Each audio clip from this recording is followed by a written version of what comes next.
SCTRE 3 point का answer की अब जो है 26 को जारी होने वाला है, ऐसा खबर निकल कर के आ रहा है। साथ ही साथ आपका रिस्पॉन्स शीट दोबारा से 21 अगस्त को जारी की जाएगी और इसी मंथ के लास्ट में यानी कि रिजल्ट जो है 31 अगस्त तक देने का लक्ष्य जो है रखा गया है।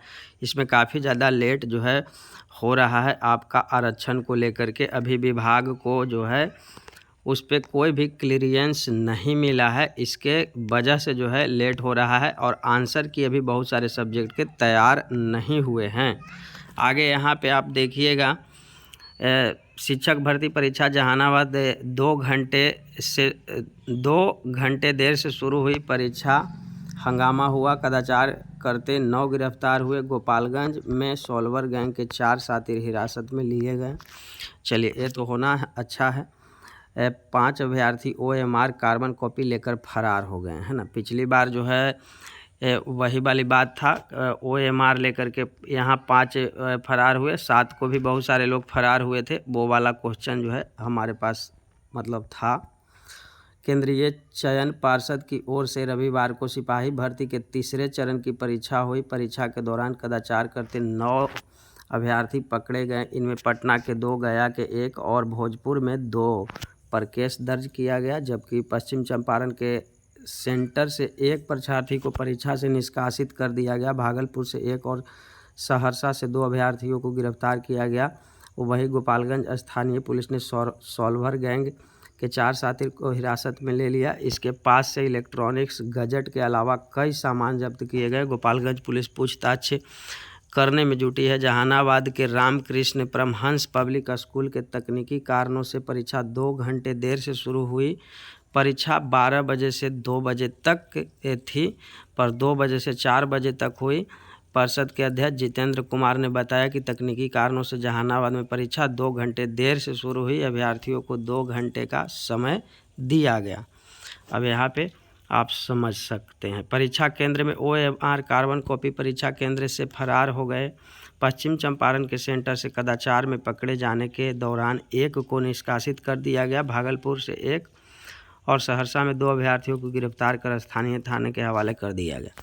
तो ये वाली बात है। बहुत सारे लोग जो है कार्बन कॉपी लेकर के भाग जा रहे हैं या क्वेश्चन पेपर को ही लेकर के भाग जा रहे हैं।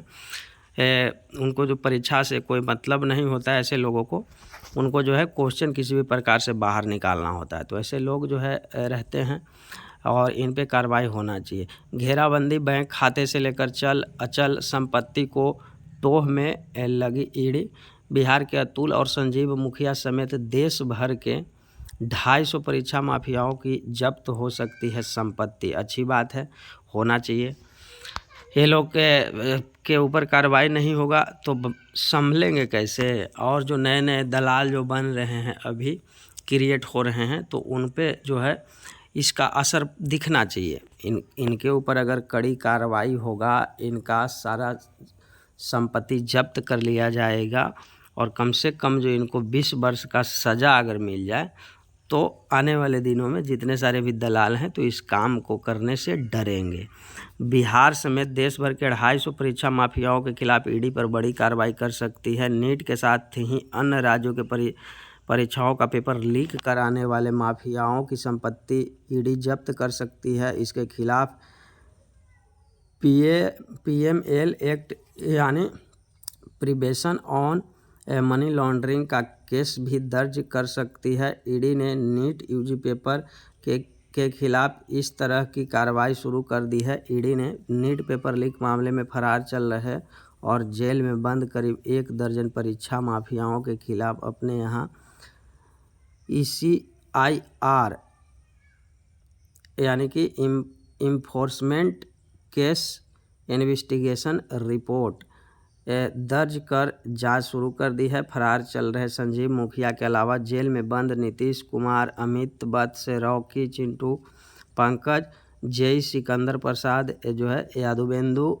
और हैं अमित आनंद समेत जो है दर्जन भर माफियाओं और अन्य जो है सेटरों की संपत्ति की जांच होगी। संजीव मुखिया, सिकंदर यादवेंदु जो हैं आशुतोष कुमार समेत अन्य आरोपियों का खाता जो है भी फ्रीज कर दिया गया है ताकि कैश का ट्रांजैक्शन ना हो सके।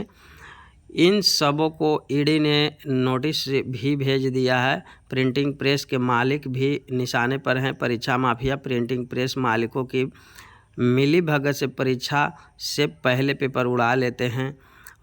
वहीं कुछ ऑनलाइन परीक्षा में धांधली करवाते हैं। कोलकाता, नासिक, आगरा, नोएडा, नागपुर स्थित कुछ प्रिंटिंग प्रेस के मालिक, संचालक और मैनेजर भी ईडी के रडार पर हैं। सिपाही बहाली पेपर लीक में कोलकाता के काल्टेक्स प्रिंटिंग प्रेस के निदेशकों की गिरफ्तारी हो चुकी है। इससे पहले यूपी की एक प्रतियोगिता परीक्षा में भी कोलकाता के ही ब्लेसिंग सिक्योर नामक प्रिंटिंग प्रेस पर यूपी पुलिस कार्रवाई कर चुकी है। तो ये है आप सारा कुछ यहाँ पे ऑनलाइन ऑफलाइन दोनों से जुड़े हैं माफिया रडार पर। तो ये यहाँ पे मेंशन किया गया इसको, और आप बीच में जो लिखा गया उसको भी आप वीडियो को रोक करके पढ़ लीजिएगा। तो इनके ऊपर एक बड़ा कार्रवाई होने की जो है आवश्यकता है। इन लोगों के ऊपर जो है बड़ी कार्रवाई होगी, तभी जो है आने वाले दिनों में लोग संभलेंगे और इस तरीके के कारनामों का जो अंजाम देते हैं वैसे लोगों को जो है डर लगना शुरू होगा और धीरे धीरे करके ये सारा कुछ जो है रुक जाएगा, पूरे देश में रुक जाएगा, बिहार में ही नहीं पूरे देश में रुक जाएगा अगर इनके ऊपर कोई बड़ा एक्शन लिया जाता है, बड़ी कार्रवाई की जाती है तो। धन्यवाद। मिलते हैं हम आपको नेक्स्ट वीडियो में। 26 तक आपका क्या है आंसर की आएगी, जैसा कि खबर जो है आपको सोशल